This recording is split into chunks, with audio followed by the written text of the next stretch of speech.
Welcome to Trail Mix, a fresh blend of what's happening at Rowan-Cabarrus Community College and in the world of higher education. It's everything you need to keep you informed, inspired, and as always, navigating forward.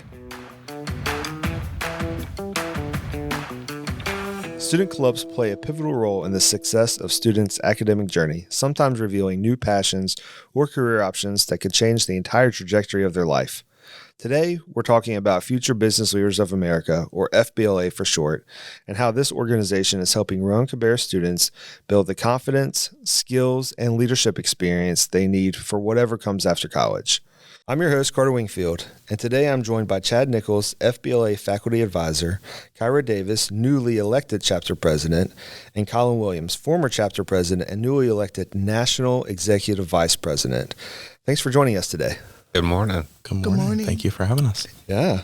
So let's go ahead and just jump into it and kind of define what FBLA is. So Chad, for someone who's never heard of FBLA, what is this organization and what does it do for our students here at Rowan-Cabarrus? So FBLA is Future Business Leaders of America. It is one of our national CTSOs, which is a career technical student organization. So it's funded at the national level. There's several of them out there for different types of career paths. But specifically with FBLA, we are focused on business and leadership, networking, and looking at growing our students on the soft skills that they don't get in the classroom to help them be prepared for their career in the future.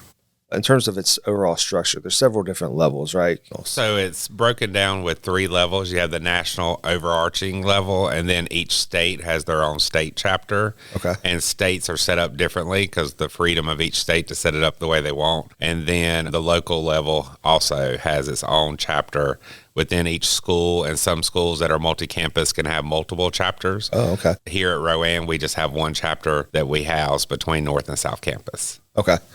Great. And Colin, you've had success at all 3 levels, starting out as chapter president here at Rowan-Cabarrus, then state president of North Carolina for FBLA Collegiate, and now congratulations on your election as executive vice president at the national level, which is insane. Thank you. I greatly appreciate it. And yeah, honestly, the interaction between all 3 levels, it's been pretty crazy I went first from local to then national and then back to state. So It's not like you have to go local, state, national. No, I mean, you can jump around. Right. Yeah. Yes. That's right. You had held a position as an officer previously at national level too. So this Correct. is like your second time. Yes. Yeah. Yes. So, and each college has kind of like their own chapter. You talked about they can have multiple campuses, they can have multiple chapters. Does this exist in the high schools as well, or outside There's actually 3 divisions. You have middle school, and then you have high school division, and then the collegiate division. Okay. So a student can essentially start in 6th grade all the way through their college education. And we now accept students in their master or doctorate level. So you can literally go from 6th grade all the way through.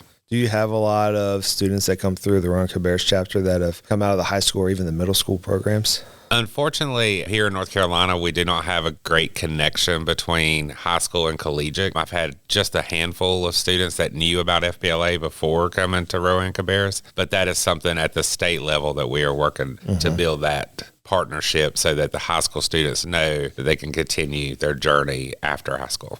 And you're pretty involved at the state level, right? You were just appointed executive director of North Carolina FBLA, so congrats on that as well. Thank you. Yes, I've been involved at the state level in some capacity for longer than my students have been alive. I started as an FBLA student in high school and then went into the collegiate level. Back then it was called Phi Beta Lambda, but it was still the collegiate level. I was a state officer for 3 years. Graduated college, joined the professional division, supported the state in that capacity, and also with the foundation in North Carolina. I ran it for a couple years. And when I left corporate and came full-time faculty, I became a director. So I've been a director for 8 years, administrative services director. At the state level? At the state level, and now taking on the state advisor, executive director role. So you know this organization inside and out. You've had experience with pretty much every sort of way you can interact with it. I have, Yeah, that's awesome. It's like a full circle. And Kiara, you are newly elected or newly appointed president of the Rowan-Cabarrus chapter. What made you want to get involved with FBLA in the first place, and especially to take on this leadership role? Honestly, at first, I didn't know what FBLA was. I was like, I don't know what I'm walking into until I constantly did research before I reached out to Chad about it. Walking into the entrance meeting and seeing Colin standing there and talking to other members, I was like, that's gotta be interesting. Taking this leadership role, I'm still getting used to it. I don't take it for granted at all, mind you. I was like, I'm not gonna run. I'm just gonna sit back and observe everybody. And everybody was like, well, I see some potential in you. You should try it. I'm like, okay. Good for you, taking that step. Thank you. Yeah. When does your term officially begin? August. It's already there. It's already started. She doesn't even know it. So, we do installation of officers in May. Okay. So the outgoing officers and the incoming officers at the end of the academic year. Well, see, there you go. You've already got a couple weeks under your belt. Congratulations, Madam President. Thank you. Had you had any experience with FBLA previously? No. In high school, I did ROTC, Junior Reserve Officer Training course. I was doing the Navy branch of the military, and I did some leadership classes under those 4 years. Okay. And I'll actually host like an actual election. So you would run for office, and then your peers, the members of the chapter, would vote. What are the other officer roles that people can run for at the local chapter level? At the local chapter, you can run for president, executive vice president of membership, marketing, communications, and that's about it. There's quite a few. Yes. So there's a lot of opportunities for students to kind of get involved and actually have one of these elected positions. That's really cool. So Chad, for someone who isn't majoring in business, because FBLA is Future Business Leaders of America, what does FBLA offer? Are there any other skills students are learning in this organization that are transferable? So FBLA, the way I present it to students and my belief in it is every student is going to be a business to themselves. They've got to learn to market themselves. They've got to learn to lead. They have to learn to communicate effectively, networking. Those soft skills transfer to every career path out there. We had a student several years ago that was a nursing student that went to nationals 3 years in a row, but he was a nursing major. But he learned those soft skills and was able to compete in events like public speaking, on a team event, management case study, because you never know what you're analyzing and that skill set that you might need to do it. So even though it's called Future Business Leaders of America, it's for every student because we help prepare you for those career interactions that you're going to have. Yeah, I can't think of too many careers where like people skills or soft skills are not like, it's not mandatory, just like a preference. Exactly. Like in every career, you're going to need to know how to interact with people. You're going to need to know how to speak up. How to effectively make emails and, project management, task list and delegation, all those things that you need to know to keep yourself sane every day. It's things that we help teach because, that's not in the textbook. We do everything outside the textbook. Yeah. As someone that's like, been in the workforce for 20 years now, coming out of college, might not have believed that, but now being in the industry for as long as I have, 100% agree with that. Like these are skills that you're going to need, whether you believe it or not coming out of college or whether you want to or not. These are skills that you're going to need throughout your career. So yeah, if you do not have to be a business major to participate in FBLA. What programs are y'all in? So I am in the Associate in Arts program here at Rowan-Cabarrus, and I guess I would be an example of a student who's not necessarily like solely focused on business. I'm looking more at the law side of things. So definitely agree with what Mr. Nichols said. It's about building soft skills, about building leadership skills, skills that you're not getting in that classroom that will transfer and stick with you in the long term. Yeah. I also in the Associate in Arts program. Okay. I believe what we learn in FBLA will stick with you like for long time. Every lesson you learn will gradually help you in the workforce as well. Yeah. And I think these two students are really good examples for this podcast because, Colin I've known since he came to school here as a homeschool student that would barely make eye contact with me to come into my office and after his first SLC and said, I want to run for national office. I'm like, okay, so let's sit down and let's look at the requirements and figure this out. So he went from someone that's not willing to really speak up to now he's on a national stage. And then, with Kiara, first time I saw her in a meeting, she just sat there, wouldn't really talk. I think she has some anxiety to speak up in front of other people. I hear that. As we have developed her throughout the year and put her on a team and doing events, she really has found her voice, and I like that she's very authoritative. She wants to get the job done and get it done right. Good. You see that in this group and how they've come together.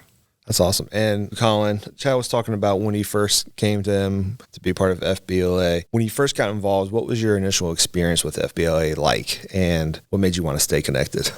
Yeah, of course. So when I first came to Rowan, I was very shy. I would sit in corner of the classroom, wouldn't really talk. I wouldn't really make eye contact. I was there. I was observing. But I had a professor here, and I was taking Intro to Business my first semester here back in September of 24, and really promoted FBLA. He's like, all right, there's this business organization for future business leaders of America chapter meeting that you should go. And first I was pretty hesitant, but day of, I made that decision. I was like, all right, I'm going to make the drive. I'm going to show up. And I think that was really key. I still didn't speak up really at that meeting. I sat in the corner and I observed, but it was that initial, okay, well, I'm going to give this a try, that truly sparked something I never anticipated. I walked into FBLA a very shy and timid kid, and now throughout, I guess this is going on year 3 now, I've had the opportunity to serve as a keynote speaker for middle school and high school conferences, collegiate conferences, talking to groups of nearly 5,000 at times. So it's truly been transformative for me in that way, and developed a lot of communication and professional qualities I never thought that I would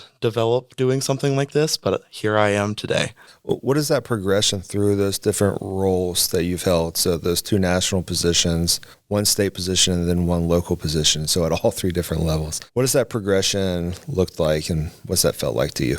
Yeah, so I started out my first year here. We had every office save for president was open, and quite literally after that first meeting, I put my name on the ballot for everything. I was like, I don't care what position I hold. I just want a seat at the table. So I served that year as vice president of marketing on the local level, and I did a lot of chapter promotion, wanted to get as many people involved as possible. And then we had our state conference in March, and immediately when we got there and, hearing the officers talk and just networking with everyone, I regretted not running for state office. But we had a conference speaker, and she detailed her experience running for national office. It's like, okay, well, I didn't run for state office. Maybe I'll give national office a try. So I remember it was April 1st last year, walking into Mr. Nichols' office, and I was like, what if I ran for national office? And there was still a little bit of reluctancy with that, but rest assured, Mr. Nichols would go on to be like, no, you're going to do this. You've mentioned you want to do this. Now you're going to do it. So I sat down over the course of the next several weeks, got all of my application stuff together, put it in, ran for national office before, holding a state office, did all of that, shaking the entire time, very nervous. But it goes back to what I was saying earlier about taking that first step, saying yes, truly putting yourself out there, because you don't know what you can accomplish until you truly put your mind to it. And I was elected that year, and this past year has been incredible. I've learned so much. I've met so many great people, established lifelong friendships, and met a lot of people that I think, I'm going to consider family for many years to come. So then going into SLC this year, it looked a little bit different because, I had that experience on the national level. I went for appointment to an open state vacancy and had that. So I started as a state officer this past year, ran for state president and was successful in that, and then ran for national executive vice president this year. And I'm very excited to continue building upon what had started this past year. Yeah. And if I'm not mistaken, you've seen your numbers soar here at the local level. Yes. Correct? What kind of change have y'all seen in the past couple of years? Yeah. So when I came in, honestly, I don't remember the exact number that we had when I first started. However, when we ended that first year and I was transitioning to that chapter president role, if I'm not mistaken, I believe we had around high 20s, low 30s? Yeah. Okay. Yeah. So it was in that range. And then ending this year, we had 56 members, Yeah. just about doubled at the local chapter level. Yeah, lots of awesome. That's incredible. Classroom visits and lots of promotion. Started with that position. What was the official title for that marketing position? Vice President of Marketing. Vice President of Marketing. Yeah, there you go. Was there a moment where you realized just how far, like, wow, I've come a long way? Honestly, that moment for me was NLC just a couple weeks ago. We were backstage rehearsing for opening session, and it really dawned on me that, this time last year, I was back here as a candidate, really nervous, but very excited. And then now we're rehearsing to go up on stage and talk in front of, I think we had, over 1,400 people in attendance for NLC in Las Vegas this past year. So, NLC is what? National Leadership Conference. And that was held in Las Vegas. Yes, Las Vegas this year. And how many students did y'all take to that conference? Including Colin, we had 21 students from Rowan-Cabarrus and 2 advisors. So that's incredible. And a big delegation. So there's 23 total individuals from Rowan-Cabarrus, or 21, did you say? 21 students and then 2 advisors. So 23 total individuals that are coming from Rowan-Cabarrus Community College all the way out to Las Vegas. Like, Colin, when you first enrolled at the college, did you have any expectation that, me applying to Rowan-Cabarrus is going to take me to Vegas, it's going to put me on national stages? Like, did you have any expectation of that? No, not at all. Actually, going to NLC in Dallas this past year was my first time on an airplane. So I had no expectation. I didn't even think that I would be joining any student clubs or organizations while I was here. I just envisioned taking classes, be here for a couple years, transfer out. But this journey truly has been something remarkable, and I've loved every second of it. What skills has FBLA actually given you that you don't think you would have had built otherwise? And how do you think these are going to show up in your life outside of FBLA? Yeah, absolutely. So through FBLA, I've definitely developed a lot of communication skills that I didn't have prior. I've worked on a variety of different projects at the local, state, and national levels, have helped prepare reports that have gone out to national staff members, board of directors members. I've served on national councils with other advisors providing input into different things, and truly just learning how to build relationships in that professional setting, because there's a very large difference going from, okay, well, let's make a friendship as a kid, whether it's middle school, high school, college, versus making a relationship in the professional setting. And FBLA has really driven that for me. And then as I look into transitioning into the professional world. With law school? Yes, law school. Feeling a lot more prepared for practicing law. It's a lot of talking, and going from that shy kid to I just can't stop talking now. That's definitely going to help me out. Yeah. Would you echo those sentiments when it comes to Colin in terms of his growth? Absolutely. He has grown leaps and bounds. I tell him all the time. I embarrass him as much as I can. But he is exceptional, for the history of the chapter here at Rowan-Cabarrus. He's our first national officer we've ever had. Oh, really? Incredible. In his time being here, we've been a Gold Seal chapter now for 6 years in a row, and that's in the top 2% of the state, and you get national recognition for it. And this year, he convinced me to do more paperwork, and so we were an outstanding chapter at the national level. So y'all are pushing each other, it sounds like. It's a two-way street. But I enjoy it. I mean, I wouldn't do this if it wasn't for watching the students grow and develop, and getting to see them get on a plane for the first time, and cities that we get to visit, because it's incredible. Some CTSOs go to the same city every year for nationals, but the FBLA, we rotate. Like he said, last year was Dallas, this year was Vegas, next year is Columbus, the year after is Anaheim. Our fall conference coming up, National Fall Conference, is in D.C. Last year was Des Moines. So they get to see different parts of the country, and it's not just a repetition thing. Yeah. That's incredible. Kiara, after hearing Colin's journey, what does that make you think about as you step into this chapter as president role? Like, what are you hoping to get out of your own FBLA experience by the time you leave? Honestly, I've been thinking about this for a while. I wanted for this new chapter that I'm starting, I want this chapter to have a welcoming space where all members could be seen and heard. They can ask questions, feel free to have their own opinions of what inputs I put in. I like asking members what they like me to do to make this chapter be better in any area they want to succeeding. Yeah, empowering. It's like a passing of the torch moment. Is that what it feels like? I got to see, like, I love the Olympic Games and how they have, like, the torch gets passed by so many Yeah, it actually people. feel like that. Yeah. Actually. Yeah, I would agree. It's definitely interesting, holding offices at the state and national levels, and holding one all three last year, kind of stepping back. But I think that's part of the beauty of it too, is really learning to delegate and empower people and push them to truly better themselves. And I've watched Kiara take on a lot of responsibilities, even beyond what her role as an officer this past year was. And that's really what we're looking for in someone who is serving in a chapter president role. And I'm very excited to see where she takes the chapter this next year. Yeah, and I love hearing your vision for a welcoming space where people can feel heard, feel empowered.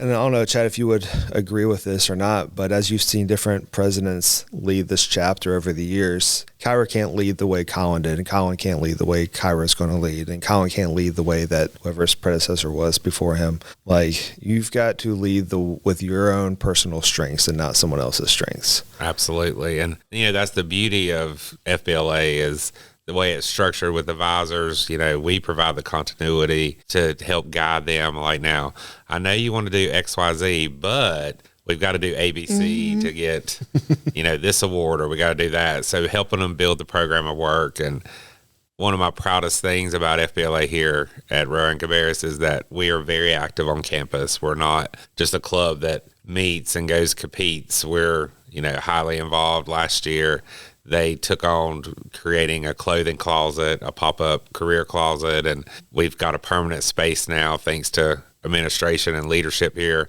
that supports us. And I think, that makes it really what's unique at Rowan is that the leadership down supports what we're doing with the students and supports us financially to get them where they need to be and help make them as successful as possible. Yeah, and it's worth it, 100% worth it.